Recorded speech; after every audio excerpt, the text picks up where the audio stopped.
ನೋಡಿ, ಇದು ಎಡಮುರಿ ಬಲಮುರಿ ಅಂತ ಕರಿತೀವಿ. ಎಡಮುರಿ ಬೇರು, ಬಲಮುರಿ ಬೇರು. ಆಕರ್ಷಣೆಗೆ ಬಳಸ್ತಾರೆ, ವಶೀಕರಣಕ್ಕೆ ಬಳಸ್ತಾರೆ. ಜೊತೆಗೆ ಇದನ್ನು ವಿಶೇಷವಾಗಿ ಮಾಟ ಮಂತ್ರ ತಂತ್ರ ಪ್ರಯೋಗ ನಾಶಕ್ಕೆ ಬಳಸ್ತಾರೆ. ಪತಿ ಪತ್ನಿಯರನ್ನು ಒಂದಾಗಲಿಕ್ಕೆ ಬಳಸ್ತಾರೆ.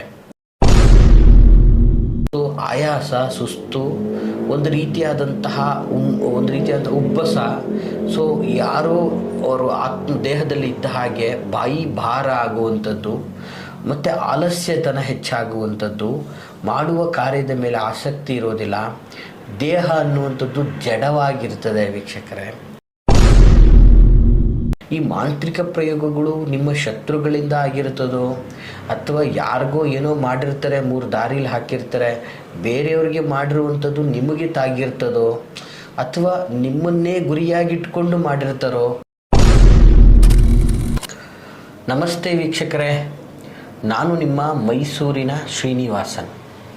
ವೀಕ್ಷಕರೇ, ಇವತ್ತು ಬಹಳ ಅದ್ಭುತವಾದಂತಹ ಘೋರ ವಿಚಾರವನ್ನು ನಿಮ್ಮ ಹತ್ರ ಹೇಳ್ತಾ ಇದ್ದೀನಿ. ಇದು ಬಹಳ ಬಹುಮುಖ್ಯವಾದಂತಹ ಪ್ರಯೋಗ ತಂತ್ರ. ಸುಲಭವಾಗಿ ಈಸಿಯಾಗಿ 10 ರೂಪಾಯಿನೂ ಖರ್ಚು ಮಾಡಬೇಕಾಗಿಲ್ಲ, ಅದ್ಭುತವಾಗಿ ಪರಿಹಾರ ಆಗ್ತದೆ ವೀಕ್ಷಕರೇ. ಏನಪ್ಪ ಅಂತಹ ಒಂದು ವಿಶೇಷ ವಿಚಾರ ಅಂತಂದರೆ, ನೋಡಿ, ಸಾಮಾನ್ಯವಾಗಿ ಇದನ್ನು ನೀವು ನೋಡಿರ್ತೀರ ವೀಕ್ಷಕರೇ. ನೋಡಿ, ಇದು ಎಡಮುರಿ ಬಲಮುರಿ ಅಂತ ಕರಿತೀವಿ. ಎಡಮುರಿ ಬೇರು, ಬಲಮುರಿ ಬೇರು. ಇದನ್ನು ನಮ್ಮ ತಂತ್ರಶಾಸ್ತ್ರದಲ್ಲಿ ಬಹಳ ಕಾರ್ಯಗಳಿಗೆ ಉಪಯೋಗ ಆಗ್ತದೆ. ಅಂದರೆ ಇದನ್ನು ವಿಶೇಷವಾಗಿ ಆಕರ್ಷಣೆಗೆ ಬಳಸ್ತಾರೆ, ವಶೀಕರಣಕ್ಕೆ ಬಳಸ್ತಾರೆ. ಜೊತೆಗೆ ಇದನ್ನು ವಿಶೇಷವಾಗಿ ಮಾಟ ಮಂತ್ರ ತಂತ್ರ ಪ್ರಯೋಗ ನಾಶಕ್ಕೆ ಬಳಸ್ತಾರೆ. ಪತಿ ಪತ್ನಿಯರನ್ನು ಒಂದಾಗಲಿಕ್ಕೆ ಬಳಸ್ತಾರೆ. ಸೊ ಇವತ್ತು ನಾನು ಯಾವುದ್ರ ಬಗ್ಗೆ ಇದನ್ನು ಹೇಳಕ್ಕೆ ಹೊರಟಿದ್ದೀನಿ ಅಂದರೆ, ಇದರಿಂದ ಇವತ್ತು ಒಂದು ವಿಶೇಷವಾದಂತಹ ಪರಿಹಾರ ತಂತ್ರವನ್ನು ನಾನು ನಿಮ್ಮ ಮುಂದೆ ತಂದಿದ್ದೀನಿ.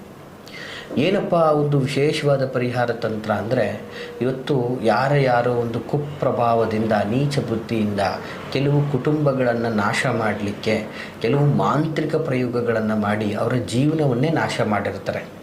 ಇವತ್ತು ಮಾಂತ್ರಿಕ ಪ್ರಯೋಗಗಳು ಒಳಗಾಗಿರ್ತಕ್ಕಂತಹ ವ್ಯಕ್ತಿ ಮತ್ತು ಒಳಗಾಗಿರ್ತಕ್ಕಂತಹ ಮನೆ ಸಂಪೂರ್ಣ ನಾಶ ಆಗಿರ್ತದೆ. ಅವ್ರ ಮನೆಯಲ್ಲಿ ನೆಮ್ಮದಿ ಇರಲ್ಲ. ಮತ್ತು ನೋಡಿ, ಮಾಟ ಮಂತ್ರ ತಂತ್ರಕ್ಕೆ ಒಳಗಾಗಿರೋರಿಗೆ ಮೇಜರಾಗಿ ಹೆಚ್ಚು ಕಾಡಾಟ ಆಗುವಂಥದ್ದು ಅವರ ಹೆಲ್ತ್ ಮೇಲೆ. ಸಾಮಾನ್ಯವಾಗಿ ಹೆಲ್ತ್ಗಳು ನಾನಾ ವಿಧದಲ್ಲಿ ಇಶ್ಯೂಸ್ ಆಗ್ತಾ ಇದೆ ಅಂತಂದರೆ, ಫಸ್ಟು ತಿಳ್ಕೊಬಿಡಬೇಕಾಗಿರೋದು ಮಾಂತ್ರಿಕ ಪ್ರಯೋಗಗಳಾಗಿದೆ.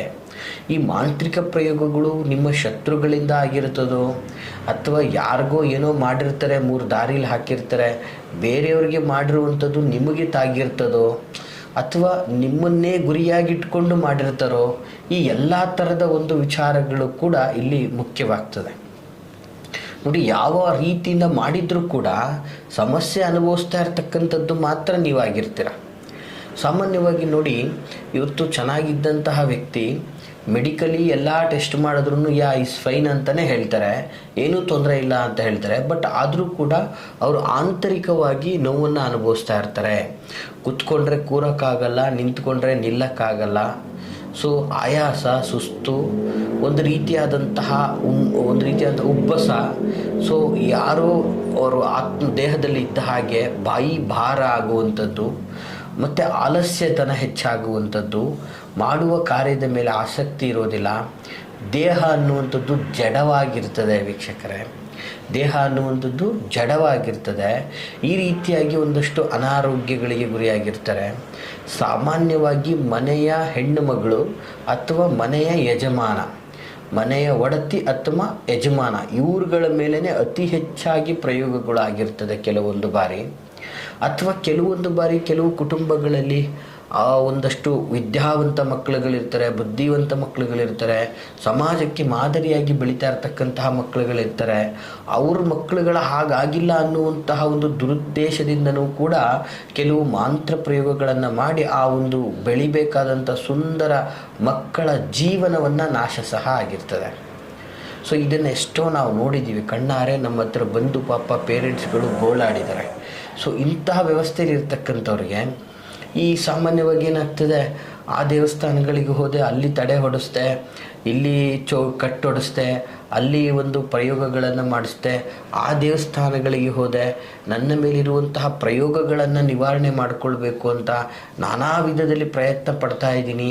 ಸೊ ಏನೂ ಕೂಡ ನನಗೆ ಸಕ್ಸಸ್ ಆಗ್ತಾ ಇಲ್ಲ ಅನ್ನುವಂತಹ ಒಂದಷ್ಟು ವಿಶೇಷವಾದಂತಹ ವ್ಯಕ್ತಿತ್ವಗಳನ್ನು ನಾವು ನೋಡಿದ್ದೀವಿ. ಬೆಳಗಾದರೆ ಸಾಕು ಅವ್ರು ಏನು ಅವ್ರ ಕತ್ತು ತುಂಬ ತಾಯ್ತಗಳು, ಮತ್ತು ಏನು ಅವ್ರಿಗೆ ಹಣೆ ತುಂಬ ಕುಂಕುಮ, ಅದು ಇದು, ಆ ದೇವ್ರದ್ದು ಈ ದೇವ್ರದ್ದು, ನಮ್ಗೆ ಯಾವುದು ತಗಲ್ಬಾರ್ದು ಅಂತ ಬಹಳ ವಿಚಾರ ಆಗಿರ್ತದೆ. ಸೊ ನಾನು ಇದಕ್ಕೆ ಸಂಬಂಧಪಟ್ಟಂಗೆ ಈ ಒಂದು ವಿಷಯಕ್ಕೆ ಸಂಬಂಧಪಟ್ಟಂಗೆ ಭಾಳಷ್ಟು ರಿಲೇಟೆಡ್ ವಿಡಿಯೋಗಳನ್ನು ಮಾಡಿದ್ದೀನಿ. ಬಟ್ ಅದರಲ್ಲೂ ಇದು ಬಹಳ ಪ್ರಮುಖವಾಗಿ ವಿಶೇಷವಾದಂತಹ ರೀತಿಯಲ್ಲಿ ನಾನು ನಿಮಗೆ ತಿಳಿಸ್ತಾ ಇದ್ದೀನಿ.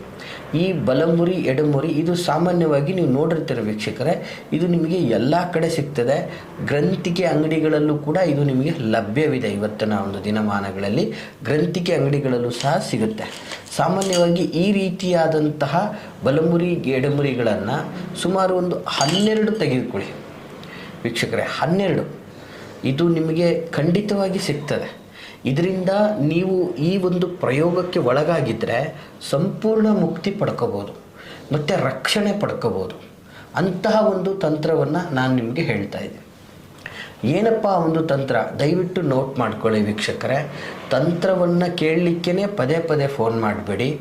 ಆ ಒಂದು ವಿಡಿಯೋವನ್ನು ಮರುಪ್ರಸಾರ ಮಾಡಿ ನೋಡ್ಕೊಳ್ಳಿ. ಇದು ಬಹಳ ಪವರ್ಫುಲ್ ಆದಂತಹ ಒಂದು ತಂತ್ರ ಆಗಿರ್ತದೆ ಮತ್ತು ಸರ್ಟನ್ಲಿ ರಿಸಲ್ಟ್ ಕೊಡುವಂತಹ ತಂತ್ರ ಆಗಿದೆ ವೀಕ್ಷಕರೇ. ಬಹಳ ಅದ್ಭುತವಾಗಿ ರಿಸಲ್ಟ್ ಕೊಡುತ್ತೆ, ಸರ್ಟನ್ಲಿ ರಿಸಲ್ಟ್ ಕೊಡುತ್ತೆ. ನಿಮಗಾಗಿರ್ತಕ್ಕಂತಹ ತೊಂದರೆಗಳಿಂದ ಮುಕ್ತಿಯನ್ನು ಪಡಿಬೋದು. ಆಮೇಲೆ ಒಂದು ವೀಕ್ಷಕರೇ, ನಿಮ್ಮಗಳಲ್ಲಿ ನಾನು ಕೇಳ್ಕೊಳ್ಳುವಂಥದ್ದು, ಇದು ವ್ಯಕ್ತಿಗತವಾಗಿ ಇದು ನಾನು ಹೇಳ್ತಾ ಇರ್ತಕ್ಕಂಥದ್ದು ಸಾರ್ವಜನಿಕವಾದಂತಹ ಒಂದಷ್ಟು ರೆಮಿಡಿಗಳು. ಈ ರೆಮಿಡಿಗಳು ಬಹಳ ಪ್ರಮುಖವಾಗಿ ಶ್ರದ್ಧಾ ಭಕ್ತಿಯಿಂದ ಮಾಡಿದಾಗ ತುಂಬಾ ಒಳ್ಳೆಯದಾಗ್ತದೆ. ಅದನ್ನು ಕೆಲವೊಂದು ಬಾರಿ ಕೆಲವೊಂದು ವ್ಯಕ್ತಿಗಳಿಗೆ ಇದರ ಫಲಾಫಲಗಳು ವ್ಯವಸ್ಥಿತವಾಗಿ ಸಿಗಲಿಲ್ಲ ಅನ್ನೋ ಪಕ್ಷದಲ್ಲಿ ಅವರು ವೈಯಕ್ತಿಕವಾಗಿ ಅವರ ಒಂದು ಭವಿಷ್ಯವನ್ನು ಶಾಸ್ತ್ರೋಕ್ತವಾಗಿ ನುರಿತ ತಜ್ಞರ ಬಳಿಯಲ್ಲಿ ಅನಲೈಸ್ ಮಾಡೋದು ಬಹಳ ಉತ್ತಮ. ಸೊ ನೋಡಿ, ಇದು ಸಾರ್ವಜನಿಕವಾಗಿ ನಾನು ಕೊಡ್ತಾ ಇರುವಂತಹ ಮಾಹಿತಿ ಬಹಳ ಸುಲಭವಾಗಿ, ಅದ್ಭುತವಾಗಿ, ಬಹಳ ಪವರ್ಫುಲ್ ಆದಂತಹ ತಂತ್ರ ಉತ್ತಮವಾದ ರೀತಿಯಲ್ಲಿ ರಿಸಲ್ಟನ್ನು ಕೊಡ್ತದೆ. ಏನಪ್ಪ ಹೇಗೆ ಮಾಡಬೇಕು ಇದನ್ನು? ಸಾಮಾನ್ಯವಾಗಿ ನೋಡಿ, ಈ ಒಂದು ತಂತ್ರವನ್ನು ಶ್ರದ್ಧಾ ಭಕ್ತಿಪೂರ್ವಕವಾಗಿ ಅಮಾವಾಸ್ಯೆ ಅಥವಾ ಹುಣ್ಣಿಮೆಯ ದಿನಗಳಲ್ಲೇ ಈ ಒಂದು ತಂತ್ರವನ್ನು ಮಾಡಬೇಕು ವೀಕ್ಷಕರೇ.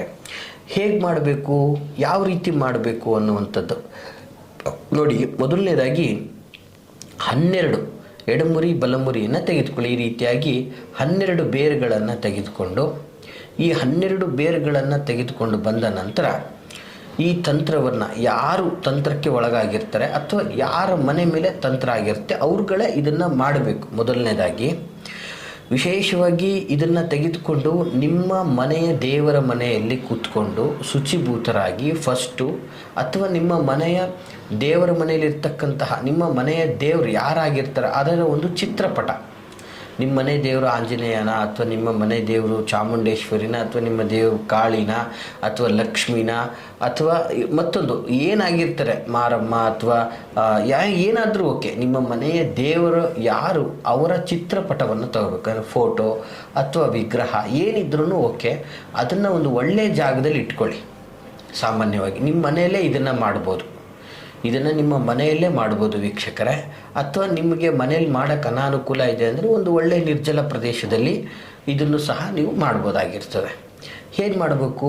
ನಿಮ್ಮ ದೇವ್ರ ಮುಂದೆ ಇದನ್ನು ಇಟ್ಟು 12 ಎಡಮುರಿ ಬಲಮುರಿಯ ಈ ಬೇರುಗಳನ್ನು ಇಟ್ಬಿಟ್ಟು ವಿಶೇಷವಾಗಿ ನೀವು ನಿಮ್ಮ ಮನೆ ದೇವರಿಗೆ ಪ್ರಾರ್ಥನೆ ಮಾಡಬೇಕು. ನನ್ನ ಮೇಲೆ ಆಗಿರ್ತಕ್ಕಂತಹ ದುಷ್ಟ ಕೃತ್ರಿಮ ಪ್ರಯೋಗಗಳು ನಾಶವಾಗಬೇಕು. ಇದು ತುಂಬ ಸಾತ್ವಿಕವಾದ ಪ್ರಯೋಗ ವೀಕ್ಷಕರೇ. ಇಲ್ಲಿ ನಿಮ್ಮ ಮೇಲೆ ಆಗಿರೋದು ನಾಶ ಆಗಬೇಕು ಅಷ್ಟೇ ಹೊರತು ನಿಮಗೆ ಮಾಡಿರೋರಿಗೆ ರಿವರ್ಸ್ ಆಗಬೇಕು ಅಂತಲ್ಲ. ನಿಮ್ಮ ಮೇಲೆ ಏನಾಗಿರ್ತದೆ ಅದು ನಾಶ ಆಗಬೇಕು. ಈ ರೀತಿಯಾಗಿ ನೀವು ಭಗವಂತನಲ್ಲಿ ಪ್ರಾರ್ಥನೆಯನ್ನು ಸಲ್ಲಿಸಬೇಕು. ನನಗೆ ಆಗ್ತಾ ಇರತಕ್ಕಂತಹ ನೋವು, ಸಂಕಟ, ಬಾಧೆಗಳೆಲ್ಲ ಮುಕ್ತಿ ಆಗಬೇಕು. ನನ್ನ ಮೇಲೆ ಆಗಿರ್ತಕ್ಕಂತಹ ಮಾಂತ್ರಿಕ ಬಾಧೆ, ವಾಮಾಚಾರ, ತಂತ್ರ ಇವೆಲ್ಲವೂ ಕೂಡ ಧೂಳಿಪಟ ಆಗಬೇಕು ಅಂಥೇಳಿ ಭಗವಂತನಲ್ಲಿ ಪ್ರಾರ್ಥನೆಯನ್ನು ಸಲ್ಲಿಸಬೇಕು. ಈ ರೀತಿಯಾಗಿ ಸಂಪೂರ್ಣ ಪ್ರಾರ್ಥನೆಯನ್ನು ಸಲ್ಲಿಸ್ತಾನೆ ನೀವು ಈ ಭೀಮಸೇನೆ ಕರ್ಪೂರದಿಂದ ಇದನ್ನು ಸಂಪೂರ್ಣವಾಗಿ ಸುಟ್ಟಾಕಬೇಕು. ವೀಕ್ಷಕರೇ, ಭೀಮಸೇನೆ ಕರ್ಪೂರವನ್ನು ಕೇಳಿರ್ತೀರಿ, ಸಿಗ್ತದೆ ಆಯಿತಾ. ಸೊ ಈ ಒಂದು ಸಂಪೂರ್ಣವಾಗಿ ಕರ್ಪೂರದಿಂದ ಇದನ್ನು ಸುಟ್ಟಾಕಬೇಕು. ಸುಟ್ಟಾಕಿದ ನಂತರ ವೀಕ್ಷಕರೇ, ಇದರ ಸಂಪೂರ್ಣ ಬೂದಿಯನ್ನು, ಇದು 12 ಬೇರುಗಳನ್ನು ಸಂಪೂರ್ಣ ಸುಟ್ಟ ನಂತರ ಅದರ ಸಂಪೂರ್ಣ ಬೂದಿಯನ್ನು ನೀವು ಒಂದು ತಾಯಿತದಲ್ಲಿ ಭದ್ರಪಡಿಸ್ಬೇಕು. ಆ ತಾಯಿತದಲ್ಲಿ ಚೆನ್ನಾಗಿ ತುಂಬಿಟ್ಟು ಯಾರು ಮಂತ್ರಕ್ಕೆ ತಂತ್ರಕ್ಕೆ ಒಳಗಾಗಿರ್ತಾರೋ ಅವರು ಕೊರಳಲ್ಲಾಗ್ಬೋದು ಅಥವಾ ನಿಮ್ಮ ರೆಟ್ಟೆ ಅಂದರೆ ಬಲತೋಳಿಗಾಗ್ಬೋದು, ಗಂಡಸರು ಬಲತೋಳಿಗೆ, ಹೆಂಗಸರು ಎಡತೋಳಿಗೆ ಕಟ್ಕೋಬೋದು ವೀಕ್ಷಕರೇ. ಈ ರೀತಿಯಾಗಿ ಮಾಡೋದರಿಂದ ನಿಮಗೆ ಯಾವುದೇ ಥರದ ಮಾಟ ಮಂತ್ರ ತಂತ್ರ ಪ್ರಯೋಗಗಳಾಗಿದ್ದರೂ ಕೂಡ ಅದು ನಿಮ್ಮಿಂದ ದೂರ ಆಗ್ತದೆ. ಇದನ್ನು ಈ ರೀತಿಯಲ್ಲಿ ಪಾಲನೆ ಮಾಡಿ ಈ ಪ್ರಯೋಗದಿಂದ ಮುಕ್ತಿಯನ್ನು ಹೊಂದಿಕೊಳ್ಳಿ ಅಂತ ನಾನು ನಿಮಗೆ ಹೇಳೋಕ್ಕೆ ಇಷ್ಟಪಡ್ತೀನಿ ವೀಕ್ಷಕರೇ. ಈ ಮಾಹಿತಿ ತಮಗೆ ಇಷ್ಟವಾಗಿದ್ದರೆ ಲೈಕ್ ಮಾಡಿ. ಹಾಗೆ ಯಾರೆಲ್ಲ ಈ ಮಾಂತ್ರಿಕ ಪ್ರಯೋಗಗಳಿಗೆ ಒಳಗಾಗಿ ನೋವು ಸಂಕಟವನ್ನು ಅನುಭವಿಸ್ತಾ ಇದ್ದಾರೋ ಅವ್ರುಗಳಿಗೆ ತಪ್ಪದೇ ಈ ಒಂದು ವಿಡಿಯೋನ ಶೇರ್ ಮಾಡಿ ಅಂತ ಹೇಳ್ತಾ, ಜೊತೆಗೆ ನಿಮ್ಮ ಯಾವುದೇ ಥರದ ಸಂಕಷ್ಟಗಳನ್ನು ನೀವು ಹಂಚ್ಕೋಬೇಕು, ಮಾತಾಡಬೇಕು ನಮ್ಮ ಜೊತೆಗೆ ಅಂತಂದರೆ ವಿಡಿಯೋದಲ್ಲಿ ಕಾಣ್ತಾ ಇರತಕ್ಕಂತಹ ಸಂಖ್ಯೆಗೆ ಕರೆ ಮಾಡಿ. ನಾವಿರುವುದನ್ನು ಖಾತ್ರಿಪಡಿಸ್ಕೊಂಡು, ನಾವಿರುವಂತಹ ವಿಳಾಸ ಮೈಸೂರಿನ ವಿಜಯನಗರ 2ನೇ ಹಂತ KD ಸರ್ಕಲಲ್ಲಿ ನಮ್ಮ ಕಚೇರಿ ಸಹ ಲಭ್ಯವಿರತಕ್ಕಂಥದ್ದು. ಸೊ ವಿಡಿಯೋದಲ್ಲಿ ಕಾಣ್ತಿರುವಂತಹ ಸಂಖ್ಯೆಗೆ ಕರೆ ಮಾಡಿ ಬನ್ನಿ ಅಂತ ಹೇಳ್ತಾ ಎಲ್ರಿಗೂ ಶುಭವಾಗಲಿ. ನಮಸ್ಕಾರ.